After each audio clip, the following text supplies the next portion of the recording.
es estos medios estos medios alternativos, así lo llamo yo, de contacto con el costarricense.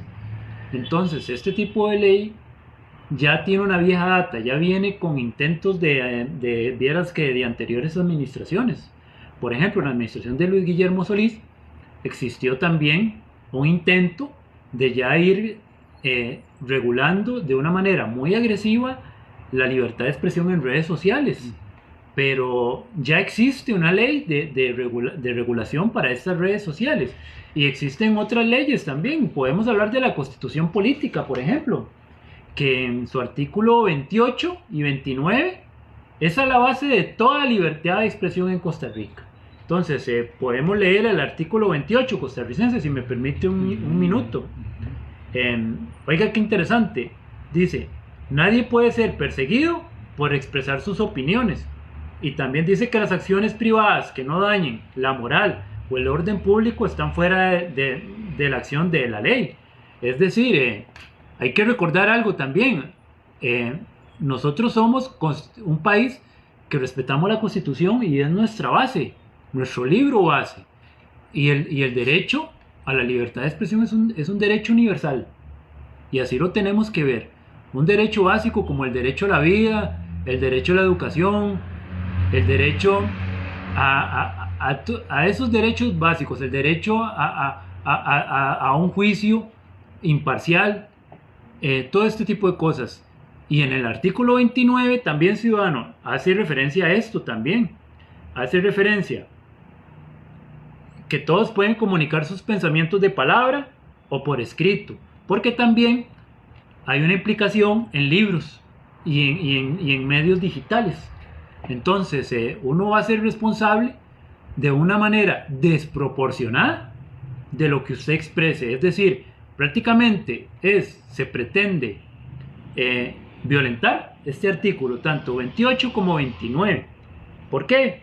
Porque va a existir, vea qué peligroso, costarricense y don Guillermo, va a existir una censura previa. Entonces, esa censura previa significa que yo tendría prácticamente que decir sobre qué temas voy a hablar. Oiga, qué preocupante. Y eso, yo lo he visto en países de Latinoamérica como Venezuela, que hay que decirle al presidente de turno que yo voy a hablar en prensa, voy a hablar por TikTok o por Facebook a favor de un tema que a ellos les tenga a favor. Es decir, no voy a poder opinar en un tema que yo tenga una visión distinta, una opinión diferente.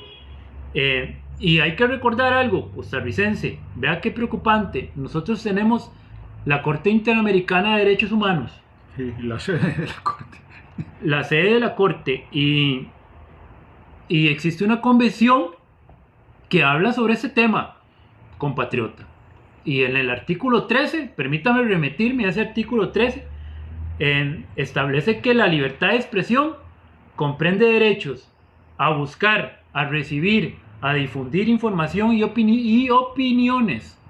Es decir, la libertad de expresión, están queriendo en este tema imponer una mordaza para que no se hable, qué preocupante, de temas políticos, porque usted puede hablar, digamos, en una red social de fútbol, porque eso bueno, sí genera polémica, pero podría hablar de cualquier otro tema menos de política. Y a ver, esto así yo lo he visto, digamos, en estos programas, que esto es un ejercicio democrático. ¿Por qué? Porque nosotros hacemos un llamado al costarricense de ciertas situaciones del día a día que nos afectan a todos. Entonces, este proyecto de ley, yo concuerdo con el señor presidente y con el ejecutivo y muchos sectores pensantes de la población, de que inclusive busca reformas al Código Penal. Sí. Y esas reformas al Código Penal, al artículo 151. Al 151, y eso lo que busca es judicializar si usted de alguna manera ataca a un supremo poder del Estado. Ahora bien, aquí hay algo interesante. Ya esas leyes existen, digamos, un supremo poder del Estado. Si es atacado de una manera digamos que una amenaza de muerte contra un supremo poder, eso está penado, eso está regulado. Lo que pasa es que aquí lo que se busca es atacar la libertad de expresión para que no se hable de temas polémicos, para que la población no despierte, para que en esta situación no se pueda dar una opinión crítica, porque muchas de las opiniones de muchos de nuestros pequeños canales o canales grandes o como usted quiera llamarlo, lo que busca es poder dar a conocer al costarricense ciertas situaciones, ciertas cosas, ciertos problemas de sociedad. Y esta ley Mordaza a mí me preocupa porque yo ya he visto cómo en algunos diputados tienen viento esa ley, ¿verdad? Sí, sí, un tema preocupante. Yo le comentábamos antes de iniciar el programa que con José Rigoberto, le decía que incluso es muy interesante porque